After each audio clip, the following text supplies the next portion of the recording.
অবশেষে Bangladesh premier league cricket BPL কে পুরোপুরি বদলে ফেলার সিদ্ধান্ত নিয়েছে বাংলাদেশ ক্রিকেট বোর্ড। এতদিন ধরে বিপিএল হলেও সেটা আসলে পেশাদার বিপিএল ছিল বলে তো মনে হয় না, কারণ প্রত্যেক আসরেই নানা রকমের সমালোচনা ছিল এবং অনাকাঙ্ক্ষিত নানা রকমের ঘটনা প্রত্যেক আসরেই আসলে ঘটেছে। এবার বিসিবি সিদ্ধান্ত নিয়েছে যে পেশাদার কাঠামোতে দাঁড় করানো হবে দেশের এই ফ্র্যাঞ্চাইজি ক্রিকেট টুর্নামেন্টকে। এবং নতুন সভাপতি আমিনুল ইসলাম বুলবুলের নেতৃত্বে যে বোর্ড সভাটা হয়েছে সেটা 6 ঘন্টা ব্যাপী একটা বোর্ড সভা। সব মিলিয়ে 30টা বিষয় নিয়ে সেখানে আলোচনা হয়েছে এবং বিপিএল নিয়ে সেখানে দীর্ঘক্ষণ আলোচনা হয়েছে। অনেকগুলো সিদ্ধান্ত হয়েছে, সে বিষয়ে আলোচনা করতে চাই। প্রথমত হচ্ছে যে এবার যে ফ্র্যাঞ্চাইজিগুলো দেওয়া হবে সেগুলো দেওয়া হবে 5 বছর মেয়াদে। এর আগে যারা বিপিএল এ সংযুক্ত হয়েছিল তারা বলেছিল যে লম্বা সময়ের জন্য আসলে ফ্র্যাঞ্চাইজি দেওয়া উচিত। তো এবার বাংলাদেশ ক্রিকেট বোর্ড সিদ্ধান্ত নিয়েছে প্রতিষ্ঠানগুলোকে 5 বছরের জন্য আসলে ফ্র্যাঞ্চাইজি দেওয়া হবে। এর আগে দেওয়া হয়েছিল 3 বছরের জন্য। যে দলগুলো আছে এর ভেতরে গোটা 3 দল টিকে থাকবে, অর্থাৎ ফরচুন বরিশাল যেরকম থাকবে বিপিএল এ, রংপুর রাইডার্স থাকবে। এছাড়া শাকিব খান তিনি গত আসরে যুক্ত হয়েছেন বাংলাদেশ প্রিমিয়ার লিগের সাথে এবং তার দলও থাকছে। বেশ কয়েকটা দলে পরিবর্তন আসছে নিশ্চিতভাবে।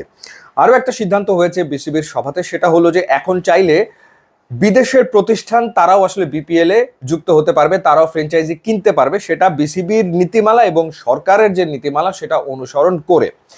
গত আসরেও আমরা আসলে শুনছিলাম যে দুবাই ভিত্তিক একটা প্রতিষ্ঠান তারা বিপিএল এর দল কিনতে আগ্রহী। এখন যেটা জানা যাচ্ছে সেটা হলো যে আইপিএল এর দল, শাহরুখ খানের দল কলকাতা নাইট রাইডার্স, তারা বাংলাদেশ প্রিমিয়ার লিগ ক্রিকেটে দল নিতে চায়।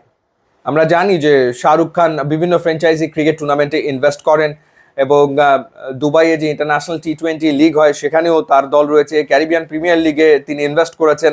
সো বিপিএলেও তিনি ইনভেস্ট করতে আগ্রহী এমনটা আসলে শোনা যাচ্ছে। শুধুমাত্র যে নাইট রাইডার্স তা নয়, আইপিএল এ খেলে আরও একটা দল, তারাও আগ্রহ প্রকাশ করেছে বিপিএল এ দল নেওয়ার ক্ষেত্রে। এছাড়া যেমনটা বলেছি যে দুবাইয়ের একটা বড় প্রতিষ্ঠান তারাও আসলে চায় এবং লন্ডন ভিত্তিক একটা স্পোর্টস ম্যানেজমেন্ট কোম্পানি তারাও দল কিনতে আগ্রহী। তারা সিলেটের যে ফ্র্যাঞ্চাইজিটা সেটা আসলে তারা নিতে চায়। এছাড়া লোকাল অনেক প্রতিষ্ঠান আগ্রহ প্রকাশ করছে। এর ভেতরে রয়েছে নোয়াখালী ভিত্তিক একটা বড় ব্যবসায়িক প্রতিষ্ঠান যারা নোয়াখালীর ফ্র্যাঞ্চাইজি নিতে চায় এবং তারা দলটার নাম প্রস্তাব করেছে নোয়াখালী রয়্যালস। সো নোয়াখালী হয়তো বিপিএল এ যুক্ত হতে যাচ্ছে 12তম আসরে, যে আসরটা ডিসেম্বর এবং জানুয়ারিতে আসলে মাঠে গড়াবে। এছাড়া আরও কয়েকটা প্রতিষ্ঠান রয়েছে। বিসিবি এবার স্ট্রিক্ট, সেটা হলো যে তারা ব্যাংক গ্যারান্টি ঠিকঠাক মতো বুঝে নিতে চায় এবং তারা 5 বছরের জন্য যেহেতু ফ্র্যাঞ্চাইজি দিয়ে দেবে সেই ক্ষেত্রে তারা একটা বড় অঙ্কের অর্থ ফি, ফ্র্যাঞ্চাইজি ফি তারা প্রতিষ্ঠানগুলোর কাছ থেকে আগে বুঝে নিতে চায়। এবং বিপিএল এর দায়িত্বে ঠিক এই মুহূর্তে রয়েছেন মাউ আনাম, যিনি বাংলাদেশ ক্রিকেট বোর্ডের সবচেয়ে অভিজ্ঞ পরিচালক।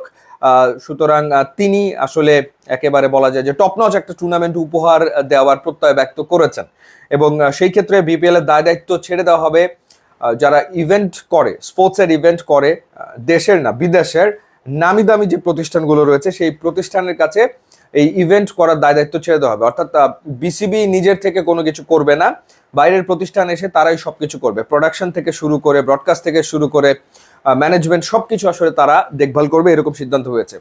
ভেন্যু বাড়ানোর কথা ব্যাপকভাবে আলোচনা হয়েছে মিটিংয়ে। অন্তত একটা ভেন্যু তো বাড়ছে নিশ্চিতভাবেই। রাজশাহী যুক্ত হয়ে যাচ্ছে এবং বরিশালও যুক্ত হয়ে যেতে পারে। মাস দুয়েকের ভেতরে যদি বরিশাল স্টেডিয়ামের সংস্কার কাজ শেষ হয়ে যায় তাহলে বরিশালেও বিপিএল এর নেক্সট সিজনের ম্যাচ দেখা যাবে এবং ফরচুন বরিশালের মালিক যিনি রয়েছেন মিজানুর রহমান, তিনি আসলে জোর দাবি জানিয়েছেন যে বরিশালে যেন খেলা নেক্সট সিজনেই আসলে হয়। তো তার কথাকে গুরুত্ব দিয়ে বরিশাল স্টেডিয়ামকেও বিবেচনায় রাখা হচ্ছে নেক্সট সিজনেই।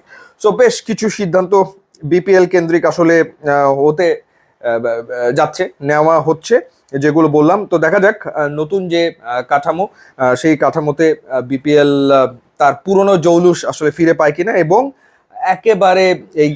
একেবারে মানে কি বলবো যে নেতিবাচক খবরগুলোকে পাশ কাটিয়ে বিপিএল এর ব্র্যান্ড ইমেজ আরো উন্নত করা যায় কিনা সেটা আসলে দেখার বিষয়। ইউটিউব ইনস্টাগ্রাম লিঙ্ক দেওয়া আছে, আপনারা যোগ দিলে খুবই খুশি হবো। And thanks for watching.